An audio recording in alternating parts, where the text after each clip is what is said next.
Welcome to the 3% Podcast, bi-weekly podcast brought to you by Open Letter and 3%. This is Chad, Post Open Letter, joined as always by Tom Roberge of Riff Raff. Hello. How are you doing today? I'm good. That's good. I'm recovering. I was sick, so I'm not going to be very good today. It's all right. We're all recovering from something. We're putting out something, but this is probably going to be pretty short. There aren't a lot of things going on in the winter. Don't have a lot of exciting things to talk about.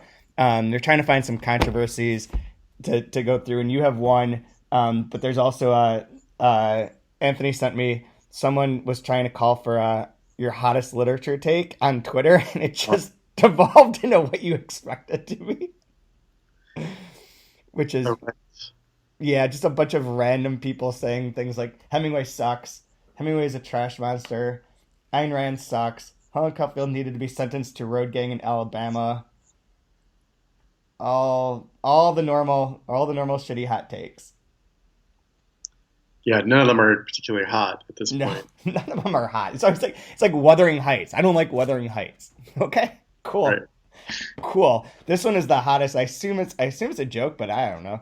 If there is a single book on your shelf written by a straight white male, you are a hateful, fascist-adjacent scumbag who deserves to be flayed without an anesthetic. Yeah, I saw that one. I, as always, only discover these things days after they've begun. And, I discovered it when I went into his office and said, "Is there anything we can talk about on the podcast?" Yeah, and so I tried to find the origin, which is what I always try to do for some reason. Couldn't figure it out and just immediately got out of there. John Darnielle does say that you need to read literature and translation. That's his one take. If literature and translation doesn't figure prominently in your diet, then you're not that into literature. I feel like that's a pretty common sentiment these days, thank God. Yeah, I agree. I mean, that's the problem with... I remember writing a thing last year for calling for more hot takes and literary criticism because everything's so mundane and just basically like a press release for the book and nothing really that interesting, or it's like this is terrible because this person is trash, and those are like the two things. But I don't think that's really a hot take. I think that's just a kind of a takedown, and I wanted there to be more interesting hot takes, but then you see what I don't think many people can write them. I don't think many people can write really good reviews or stimulating takedowns. Not these days. It's just, I mean, you get your James Woods thoughtful sort of analysis, but they're always in praise of something. They're never. He did do that one really rip into Paul Auster. But that's old now. Oh yeah, you don't remember this? Oh, hold on. I can find this super quick because the opening of it is one of the greatest openings. Is this it? Okay, yeah. So it's from November 22nd, 2009. It's called Shallow Graves. Roger Fado had not spoken to anyone for 10 years. He confined himself to his Brooklyn apartment, obsessively translating and retranslating the same short passage from Rousseau's Confessions. A decade earlier, a mobster named Charlie Dark had attacked Fado and his wife. Fado was beaten within an inch of his life. Mary was set on fire and survived just 5 days in the ICU.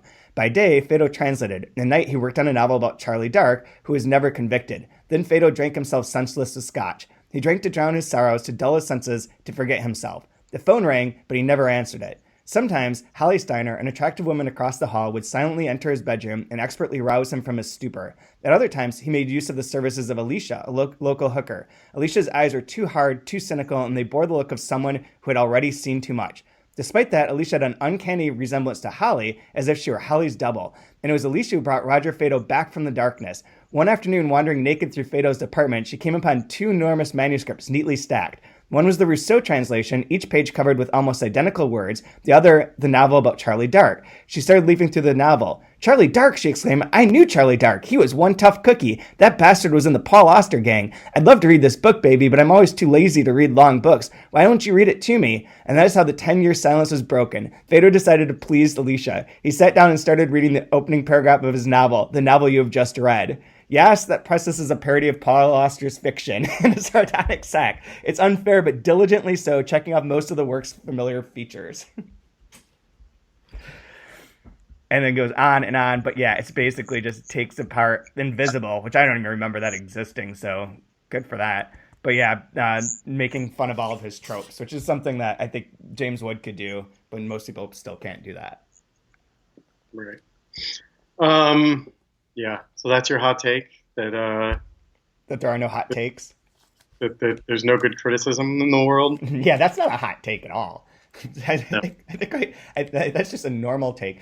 No, I don't have a hot take, but I think to clarify that take is that people only do these two types of things because it's really hard to be able to do like thoughtful criticism or something that is like a more aggressive takedown that doesn't come off as being petty. Yeah. But that's We've talked about this. that's not a hot take at all. It's just a statement. All right. So what did we want to talk about? Do you want to? You want to talk about book riot? Because I've got to tell you part of my thing. All right. So the original tweet seems to be gone for whatever reason. I don't know. Maybe Book Riot's army of employees shamed everyone into deleting it. But so I don't know. There was a thing happening last week where a bunch of bookstores were raising money for Texas Races, which is an organization that's helping immigrants along the border in the South, the border with Mexico. And they were donating, a share of proceeds to this organization and whatnot. And somehow Book Riot got involved and started encouraging people to participate, blah, blah, blah, all of that sort of stuff. And somebody tweeted the following. I still have a screenshot of it. The more I think about this, the angrier I get. A book-focused website that exclusively links to Amazon because they need to eliminate two positions if they gave up the referral fees is telling their readers to encourage indies to give up some margin to charity. And yeah, I mean, this has been a thing with Book Riot for a while now, is people like being angry that they exclusively link to Amazon because, I mean, for those who don't know, not Amazon, people link to Amazon and then a sale happens, you get a percentage. I don't even know what the percentage is. I don't know. It's probably not much, but probably not much. It adds up, right? Well, it doesn't. Not to clarify that too much, but there's also that daily Book Riot book deals thing, which is all those links to ebooks that are cheap at that moment in time, and they must get. I feel like that's how they get most of their funding. Wait, aren't you talking about the Millions? No, it's Book Riot's. Book Riot's deal of the day. Millions does this too. Ebook deal of the day. They probably all do in the end. Yeah, deal of the day for July 7th, 2019, Book Riot. The deal of the day. So we've got a $200 gift card to the Book Riot store up for grabs, courtesy of the BookCon newsletter. Then the featured deal is The Unkindness of Ghosts by Rivers Solomon for $2.99. Just click here and get it. And if you click, it goes to Amazon's Kindle page for that book. Right. So I assume that's a lot of like the support that they have for Amazon it goes beyond just linking into like sending out these massive emails. These have to go to like a ton of people. And be basically advertising. They have a storefront, like the Book Riot storefront on Amazon. Like, it's a whole thing. Mm-hmm. But, so the criticism has been, like, when it's convenient to them, when it's useful to get some, for lack of a better term, brownie points by, saying that they support independent bookstores, they will do so. But it's, of course, they're still linking to Amazon. It's like they want to seem independent and they want to seem like they support independent bookstores, and yet the evidence is that they don't. And people finally coming around to calling them out for that. But and again, like I said, the tweet doing so is gone. So I don't know what happened. I mean, I agree. This is bullshit. I mean, it's been so put forth that you no longer need to just pre-order on Amazon and that you can order things from your independent bookstores. Like over the past year or so, I feel like it's really become a thing where people are getting away from focusing entirely on Amazon for this purpose. I don't know if you've been listening to the How Did This Get Made? It's Get Made, right. Yep. So June, Diane Raphael, and I'm totally going to forget the co-author, forgive me. Has co-authored a book about women running for political office and I think it's called Represent. It's called Represent the And Woman's Guide to Running for Office and Changing the World. And the co-author is Kate Black. right. So I don't know who's publishing it. She hasn't said. I mean, honestly, it's not Workman. the central thing here. But she has been at the end of the podcast where she's mentioned this, been saying, call your local bookstore, tell them you can pre-order it there. Yep. She's not even. She mentioned Amazon once and then never again. She's strictly changed to independent bookstore, independent bookstore, independent bookstore.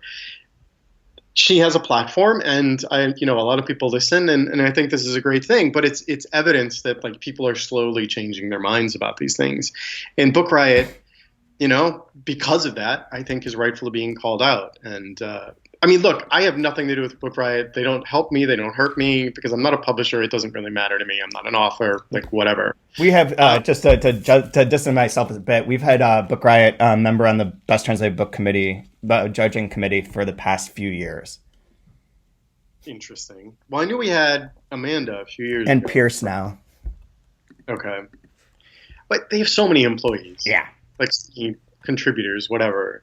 It's kind of. I mean, they're sort of everywhere in the book culture, which is intentional. But yeah, it seems like it's impossible to actually make money for them unless they use Amazon, and that's frustrating. Yeah, this is true. What's that? I just very briefly remembered this. I had a customer come into the store and ask me where we got our books, and I was like, well, "What do you mean?" He said, "Do you order them from Amazon?" I was like, what? They're discounted and then you sell them at full price. I was like, wow, no, that is definitely not how this works. I remember Unabridged ordered that whole, remember he could get the Penguin Classics, the entire set through Amazon for some discounted rate. It was like I don't know if it was a limited time or what the deal was, but it was like all of their books. And Unabridged did that. So like we got free shipping. We got all of them at the same discount as we would have through Penguin, and we were able to create the entire, Penguin Classics section and have all of it right here. So, like we feel kind of shitty about it, but also it was kind of the smartest business decision we could make. Yeah. No, exactly. Which is unnerving. And we used to, when I was at the bookstore and we ran out of Harry Potter, one of the Harry Potters, I don't know, Harry Potter and does a thing with a dragon, and it was cheaper for us to buy them from, was it Costco? Whatever, one of those variations, like the Costco Sam's Club. It was cheaper for us to buy them there at their price than it was to order them through Scholastic. And so we'd go and restock from Costco. And then when we ran out of them, and we'd go order through Scholastic as well, for any kind of bridge situation, we just go get them from the other place, which is bizarre. And you wouldn't have to pay tax because it was like a resale thing. It was like, it made sense. It was just a very odd position to be put in. Yeah. But so I had a dream about you last night. I've been teasing this. Everyone, for the record, I am opposed to this. You're adamantly opposed to this. We were at a conference that was something like MLA meets BEA, and we were staying in some rooms, and there were books that were there that were like, not library books, but there were books that were like, they weren't arcs or anything. They were just normal books, as if they were on a shelf in this room, like whatever the hotel was staying at had like a bookshelf. And there were two of them that I was like, oh, these look really good. I'm just going to take them. And so I took them and I put them in my bag, and you were super pissed. And you're like, you need to pay someone for those. I was like, what if I just Venmo riffraff a bunch of money? He's like, no. You're like, no, you have to go to the official book vendor and pay the independent store for those books that you're taking. So I went and I paid $45 for two paperbacks to, I believe it was John Welch from Talking Leaves. But you made me go pay the independent store for these books that I'm not sure where they even came from. It was like kind of unclear, but even in my dream world, you're standing up for the independent bookstore rights. This is what I do, apparently. I don't really have a response to that. There's no reason to have a response. You know what the first article is on Book Riot right now? Someone reading something or other? No. The biggest, most perfect list of literary cat names, 200 plus name ideas. 200. Two, Fuck. I'm almost tempted to click on it because 200 seems ridiculous. Dude, it's just going to be like literally every name of every character in every book. Like, it's Every not. cat. It Or your cat. Yes. oh Don't please. oh I did and I don't like it. Okay, I'm done. So should we mention our the Deep Vellum news that came out last week? Sure. I mean, you've known about this for a while, I suppose, Yeah, but I knew it was happening, but I didn't know what the whole breakdown would be. But basically, um, Deep Vellum, which was run by Will Evans, who had came here and worked here for a summer, and then went and started Deep Vellum, is based in Dallas. They are acquiring the backlist of two separate independent publishing houses. There's a typo in this PW article. Phony Media and A Strange Object of Austin, Texas. This then will allow them to have a lot of poetry in translation with a backlist of more than 30 titles from 25 languages, including multiple Best Translated Book Award winners, and that they're going to be doing books in English, not just translations anymore. They were founded in 2013 and have published 40 books. They have now basically more than doubled their entire list.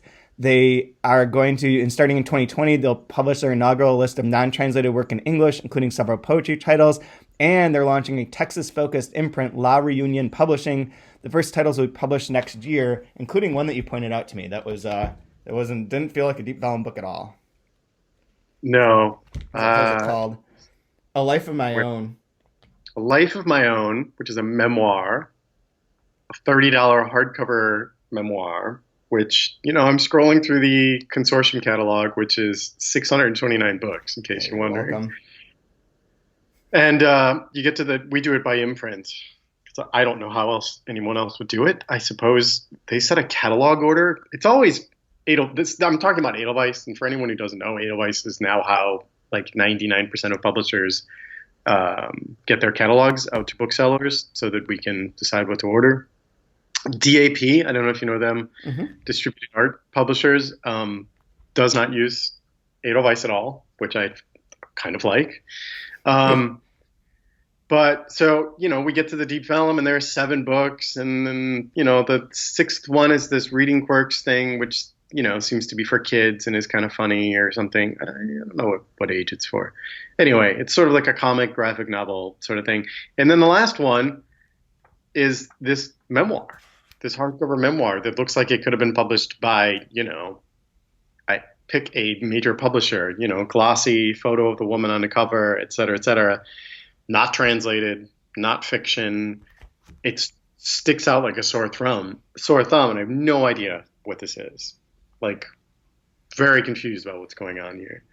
Apart from the very obvious, which is they're branching out because they need money, basically. Yeah, this is something that this is like when I lived in Grand Rapids. I worked at Schiller Books and Music, where they published the Van Andel, the biography. Someone, I forget who did it. It was like I think it was like a local press too, like that barely existed and really just did this one book, and it was on the Van Andels that founded Amway and their history, and so they sold like 1 billion copies because everyone was involved with Amway and had to buy that book as part of like Amway's fucking schemes, and it had to be on display like permanently. It was the worst. But this feels a little bit like maybe there's some money situation involved. Yeah, I mean, is it better to link to Amazon or to sell out to someone for a donation? it's a good question. I mean, this potentially is, funding translations. So what is linking to Amazon doing for anybody other than, I guess that employs people in the book world, which is not a bad thing, but at what cost, semi-related to this, just going to throw this out there. A discussion that I have been part of, and I'm not going to say with whom because that would be unfair, is that translators, the question is whether or not translators should work for Amazon Crossings. Because no matter what, no matter how you look at it, you're helping Amazon. Full stop. You're part of the problem. So, so it's hard. It's one of these things where it's like, yes, translators need money, and yes, Amazon Crossings pays well, and whatever, and all. I get that argument that they're just trying to make a living, but it doesn't. It then those same translators turn around and their book comes out, not obviously the one from Amazon Crossings, but another press, say it comes out from your book press, and they want my support as a bookseller, and I then have to. I'm in a position where it's like, sure, I want to help the author and I want to help the press, but this translator works for the enemy for all intents and purposes. So like, you can't get support from both sides. I feel like you got to pick a side here. Is kind of the way I look at it. Yeah, that's a hot take. That's a hot take. As like as a freelancer, that you should only work for one side or the other. I just think it's kind of disingenuous to go and work for Amazon and then turn around and say, hey, but I need independent bookstores to support me. Yeah. I'm trying to figure out which one of our translators you might be thinking of.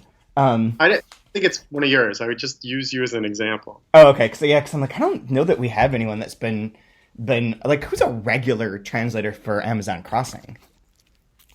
My impression is that a lot of them are not quote unquote regular, unless it's like the genre stuff, and like obviously we don't really do a lot with that sort of thing. Nothing against it, just different circles. But I have heard of translators, being offered one particular thing, and may consider doing a one-off sort of work for hire freelance thing for one book for Amazon Crossings. Right. I do know one of our translators that has done a number of things for Amazon Crossing, actually, now that I think about it. And it was for one of the literary Russian writers that never gets published in English except for Amazon. Right. But other than that, I'm scrolling through the translators' last names here in the database. Oh, there's one. Again, wasn't naming any of your translators. I know. I'm just trying to figure out who is like the most frequent on here, just as a quick scan. And that's interesting because what shows up is like the people who do a lot for them are the people who are doing the series or particular genre stuff. So there's like a couple Finnish, Swedish, Norwegian translators, Nordic translators, for lack of a better term, that are on here like a ton of times because they do like those series of those things. And there's a couple of those like what's the Oliver Placht or whatever, the Hangman's Daughter. That translator's done like 20 books for them, but interesting. I don't know that I have that strong of a feeling for it because I don't know that it's just it seems like it's a different space. It'd be like if you were writing for, who's an awful magazine? Like if you're a freelance writer and you were writing for The Nation and then you got an offer to write for, who's a shitty human being that owns a shitty magazine? I don't know. I don't know shitty magazines. There's got to be some shitty magazine. Well, what if it was like USA Today or something? Yeah, USA. You mean our local newspaper? Which is literally true. Yeah, so you could write for USA Today, which is helping ruin newspapers across the country. Would you have to not write for them too? Like, where does your morality start and stop here? Like, is it just with translators or is it with other freelancers? What do you mean?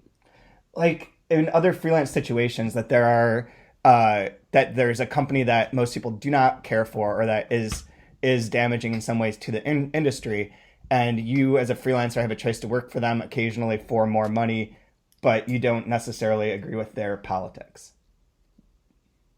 I mean, personally, I would not do it, and I understand that everyone is going to make this decision on their own. I just think it gets a little complicated where you then turn around and go back to the people that you're hurting. Let's be frank. That's the other part that I was. Yeah, that's the other part I was thinking too. Is like, why? Who's going back to you and being like, you need to help support me, and not just like the publisher, the individual translators. That's kind of wild too. Well, I mean, they want to schedule events. They want to do all these. Do you know what I mean? Like, they want to see their books on the table. I'm not saying that they're actively doing it. It's just sort of, it is a thing. that the translators are now part of the marketing process for these books. And, I think we as independent booksellers might occasionally be offended when people do that. I don't think I'm alone in this. This is very interesting. Okay, so I have a question for you that's sort of related and not entirely. Who is the best translator at marketing their books? Oh, God. Who does this well, and what is it that they are doing well? I mean, this is basically a future panel, but I'm curious as from your perspective, if this is something that you've thought about and had conversations about, it seems like you must have more examples of people who are good, who are easy to work with, who are doing things in a way that helps and makes sense, and whoever they are, that would be good to know. Who does it well? I mean, I don't know. I feel like I'm a little out of the loop because I'm not in New York, and so many of them do live in New York, and so much of the launches for these things happen in New York. Trying to think of I'm also so rarely on Twitter and all of that stuff these days too. Translators who do it well. You know who doesn't is Megan McDowell. I mean, I feel like, yeah, I don't know. Does she have an online presence at all? I think barely at all. Not really. She's not part of that process in any very active way. And yet she's very lauded for obvious reasons and interviewed a lot and talked about a lot for her translations. But she doesn't seem like there's other translators that are much more actively trying to promote the books they're working on. And she seems a step removed from that. And yet is incredibly effective. Because of the quality of the translation and the projects she gets associated with, probably more than anything else. But but there is something there. I don't know. It just came to me that she's someone who I've known forever. 'Cause she was an intern at Delkey, and she's doing a book for us now. We have 2 Sarah Mesa books signed on, and hopefully a third one if I can ever get the agent to reply to me. No offense if you're listening, but the second one Megan's doing, and we've had contact, but it's not I don't know that she's going to be super active in helping promote it, but I know that having her name associated will help out. Yeah. I mean, I feel like Susan Bernofsky is pretty effective at getting the word out about what she's doing. Heather Cleary does a pretty good job. Emma, I think, my wife, does a pretty good job of striking the right tone in terms of promoting things, explaining why they wanted to do it, but not being over the top, sort of wall to wall, buy this book, buy this book, buy this book sort of thing. Which, to be clear, no one should do that. An author, a translator, whatever. No one wants to be feel like they're just being sold to 24/7. The more authentic the enthusiasm for something you've worked on, the better it comes across in all regards. Yeah. Who do you think does it best? If you're since you pointed out that Megan doesn't do it. I don't know. I think you're right about Heather. But I've been trying not to pay attention to anyone too. And I'm not sure what it is. Because there's the Twitter world of promoting things in there where you're saying yeah, you don't want to see it over and over again. And it's just spreading information. And that's one thing. But Twitter is its own fucking world of nonsense and it's very much smaller than one thinks it is. It gives the impression of being so grand, and yet it really isn't. It's all the same little small bubble that we're seeing all the time. So I don't know if that's effective or not. If that's just preaching to a choir that's very, very small and telling your friends to buy your book, is that really the best? Or is there something else that people do, people that set up events or are doing something more behind the scenes that gets more people excited about a book that might be more beneficial? I think if someone as a translator leveraged other contacts they had and weren't just doing things online, but were doing things with university professors that they knew or other authors that they knew who could help promote the book, that would not be visible. We might not see it. That is quite possible that the translator who is the best at getting a book promoted through their work is not on Twitter and is actually just talking to people who have real taste-making influence and getting them to pay attention to the book. But then again, I mean, so much of it depends on like where a book's success is. I mean, I was thinking about this morning because I think about value and success a lot, and I'm going away tomorrow to work on a book that's related to all this. But the thing, and this is an obvious and dumb thing to state, but like the fact that the number one go-to insult that Trump uses is that things have low ratings is really baffling to me, because it means it's just essentially saying that the popularity contest is all that matters. So when you say book successful or translator successful, part of it then we're talking about just the sales of it, which doesn't always have to do with the translator's ability to market it or to help promote it in any way, shape, or form. And a lot of it could just be luck. But I'm tempted to believe that the people who are best at this are maybe not the ones that we're seeing all the time, but could be someone who just happens to be good at talking at other people that are actually like help change the sort of metrics a little bit. I mean, if you're going to go by that, I would have to say that Ben Mosier, because I witnessed it firsthand, when he was involved with all the Lispector stuff, a lot of what he did was not, Twitter and Yes. Facebook, or whatever, but very, years and years of meeting people and keeping a Rolodex and all of that sort of stuff that he really leveraged. And he didn't even translate the 4 books that came out at the same time those years. Geez, I can't remember the titles. Passion According to GH, all of those. Yeah. So he did the one right before that Right. kind of got everything, got the ball starting to roll.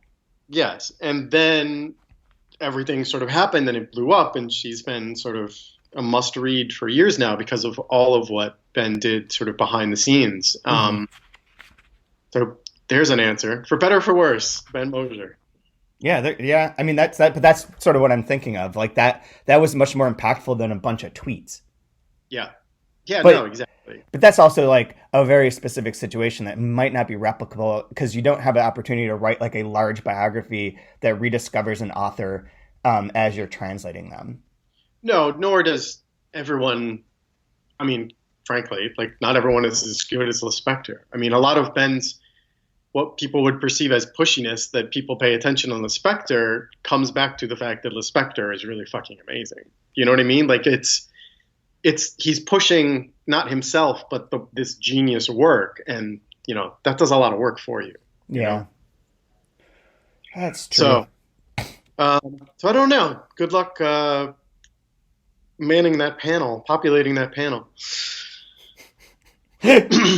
Am I on this panel? Is this the one I'm on? Yeah. Well, it's just book selling. Yeah, there's just booksellers. So it'll be fine. It won't be quite like that. But that is like sort of. I mean, what could a translator do with the bookstore that would be most helpful? And how best to approach them so that it's not like, hey, I also translate for Amazon, and now I want you to do something special for me. Right. Yeah. I honestly don't know the answer to what you're asking, if only because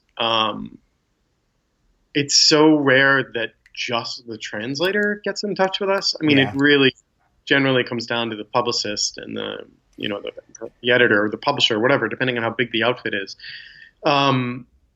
It's not. I mean, we have translators who live locally and have done things, but it's like you can't do an event with just a translator. Like no one's coming to that. So it's a weird. I don't know what the answer is. Once you give me a sort of summary of this panel, maybe I can think about it and actually have an answer prepared. I'm not even sure that that's. I think that there's other things that like how do translations get stocked in the store? What helps with getting people interested in them that doesn't have to do with like a translator's marketing? How things happen, I think is going to be more about it.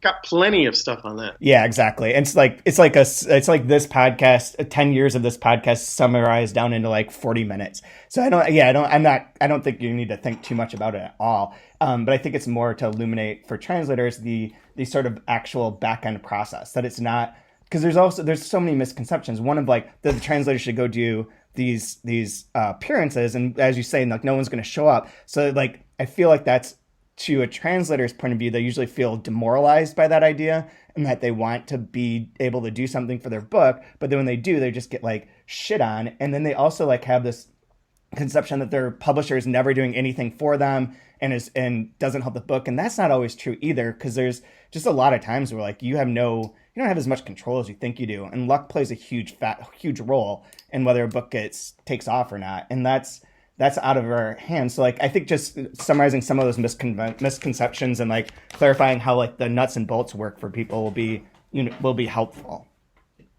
Right. I mean, the idea that like sales in a particular store are 100% driven by like there being an event and excitement. I mean, that's just, there's no fucking way. Nope. I mean, our best selling books, like I'm talking like small press, translations, like clearly there's never going to be an event and no one even thinks about it. Like that has nothing to do with it. It has to do with one, we put a stack of it on the table and it's not in the section.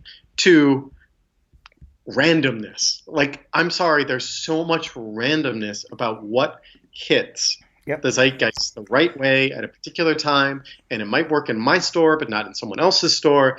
It's impossible to predict. You know how many copies we've sold of Tentacle simply because I read it, liked it, put a stack on the table? We might be the only store that sold more than like 20 copies of that. But like, that's the sort of randomness. It just happens to work in our store because our customers are sort of into that thing. And you know what I mean? It's just, there's so much that's random and based on how the store orders. Nothing the translator can do in that scenario is going to help or hurt in any way, shape, or form. That's the sad truth of it.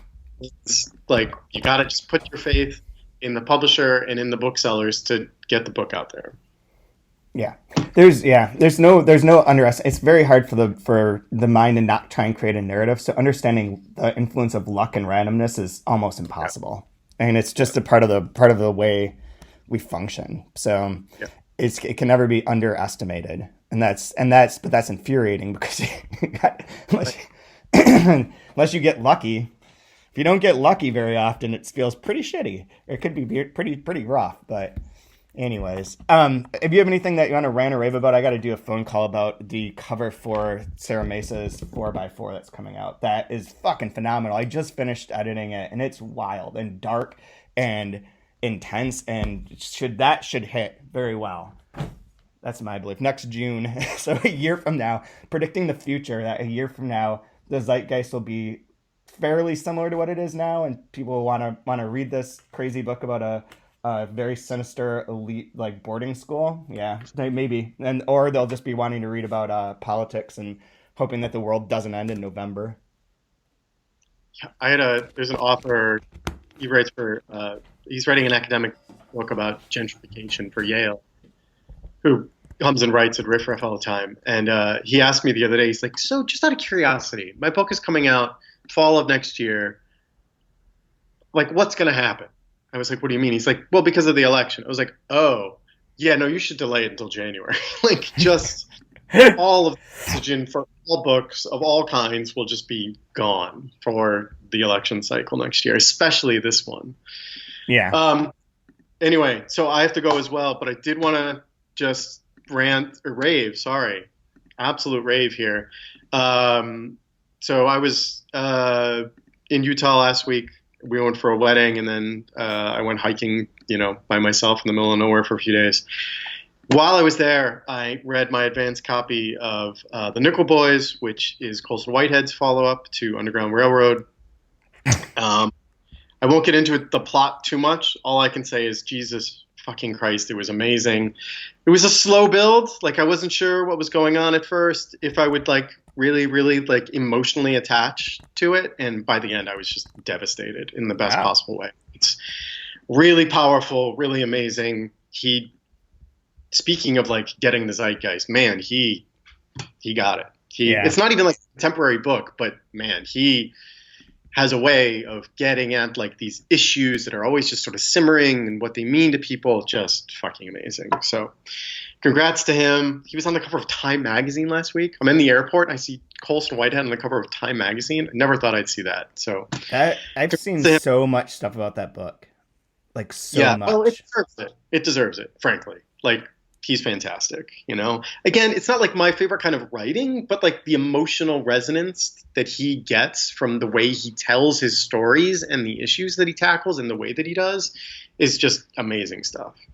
Yeah. So cool. Okay. I don't think I have anything else that I need to to praise. So I wanted to rate that. It comes out next week. So if I waited until next time, it would already been out. But go pre-order from your independent bookstore. There you go. There you go. Good. Okay. We'll talk in a couple weeks. I'm gonna be gone for a while here, so nobody email me, please. I don't even have Wi-Fi, so if you don't hear from me, that's yeah, it was fantastic. It's gonna be amazing. So yeah, I'm gonna be out of contact for 8 days. So everyone, this will go up. Have fun. I don't know what else to say. The last episode of the 2-month review for Schoen's book is tonight, Tuesday, July 9th at 9 p.m. on YouTube, but then it'll be up on Thursday right after this one goes up. And then we'll do other things from there. I don't know. Have a good summer. I'm tired. Have a good summer. All right. Bye. You will never make it to heaven. Perfect.